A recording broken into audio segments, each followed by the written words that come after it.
Asus je z ultramajhnim prenosnikom EEE poskrbel za pravo revolucijo na trgu.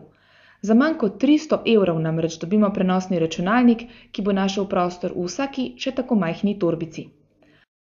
Opremljen je z Intelovim 900 MHz Celeron Mobile procesorjem, 512 MB delovnega spomina ter 4 GB flash diska. Ker ta nima gibljivih delov, je mali EEE praktično neslišen, hkrati pa zelo odporen na tresljaje. Mikroposebnež ima skoraj vse, kar imajo veliki. Mrežno ter brezžično mrežno kartico, 3 USB priključke, vgrajeno spletno kamero, priklop na zunanji monitor, 2 zvočnika, priključek za slušalke in mikrofon ter čitalec SD spominskih kartic. Slednjega lahko uporabimo tudi za povečanje prostora za shranjevanje podatkov. Odlično se obnese tudi v avtomobilu, kjer nam z dokupljenim GPS prejemnikom lahko služi kot naprava za navigacijo.